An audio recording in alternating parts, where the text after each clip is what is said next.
Malakyas, Kabanata 3. Sabi ni Yahweh na makapangyarihan sa lahat, ipadadala ko ang aking sugo upang ihanda ang daraanan ko, at si Yahweh na inyong hinahanap ay biglang darating sa kanyang templo. Darating ang pinakahihintay ninyong sugo at ipahahayag ang aking tipan. Ngunit sino ang makakatagal pagdating ng araw na iyon? Sino ang makakaharap kapag napakita na siya? Para siyang apoy na nagpapadalisay sa bakal at parang sabon na may matapang na sangkap. Darating siya at mauupong tulad ng isang tagapagdalisay ng pilak. Dadalisayin niya ang mga anak na lalaki ni Levi, katulad ng ginto at pilak, at sa pamamagitan nito'y magiging karapat-dapat ang kanilang handog kay Yahweh. Dahil dito, ang mga handog na dadalhin ng mga taga-Huda at Jerusalem ay magiging kalugod-lugod kay Yahweh, tulad ng dati. Sinabi ni Yahweh na makapangyarihan sa lahat, darating ako upang hatulan ang mga mangkukulam, ang mga mangangalunya, ang mga bulaang saksi, ang mga nandaraya sa kanilang mga manggagawa, ang mga nagsasamantala sa mga byuda, sa mga ulilat, mga dayuhan, at ang mga hindi gumagalang sa akin. Ako si Yahweh. Hindi pa kayo lubusang nalilipol, sapagkat hindi ako nagbabago sa aking pangako. Subalit tulad ng inyong mga ninuno, tumalikod kayo at sinuway ninyo ang aking mga kautusan.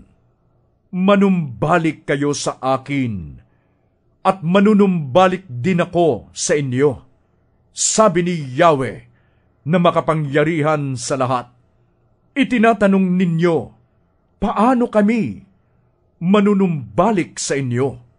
Ang tanong ko namay, matuwid bang pagnakawan ng tao ang Diyos? Hindi, ngunit pinagnanakawan ninyo ako. Sa paanong paraan? Sa mga 10 bahagi at mga handog. Isinumpa ko kayong lahat, sapagkat ako'y pinagnanakawan ng buong bansa. Dalhin ninyo ng buong buo ang inyong mga 10 bahagi sa tahanan ng Diyos, upang matugunan ang pangangailangan sa aking tahanan. Subukin ninyo ako sa bagay na ito.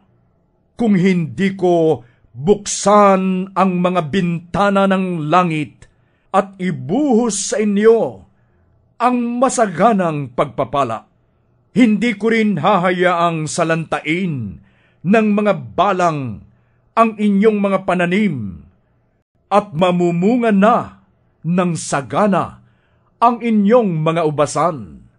Dahil dito'y sasabihin ng lahat ng bansa na kayo'y mapalad, sapagkat napakainam manirahan sa inyong lupain. Sabi ni Yahweh na makapangyarihan sa lahat, masasakit ang sinabi ninyo tungkol sa akin, sabi ni Yahweh. Ngunit ang tanong ninyo, ano ba ang sinabi namin laban sa inyo? Sabi ninyo, walang saysay ang maglingkod sa Diyos. Ano ba ang mapapala natin sa pagsunod sa kanyang mga utos o sa pagpapakita natin kay Yahweh na nagsisisi tayo sa nagawa nating kasalanan? Hindi ba't kung sino ang palalo ay siya pang pinagpapala?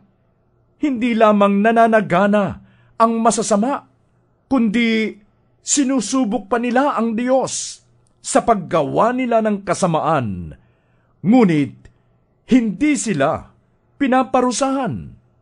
Pagkatapos Nag-usap-usap ang mga taong may paggalang kay Yahweh. Pinakinggan niyang mabuti ang kanilang usapan. Kaya ipinatala niya sa isang aklat ang mga pangalan ng mga gumagalang sa kanya. Magiging akin sila, sabi ni Yahweh na makapangyarihan sa lahat.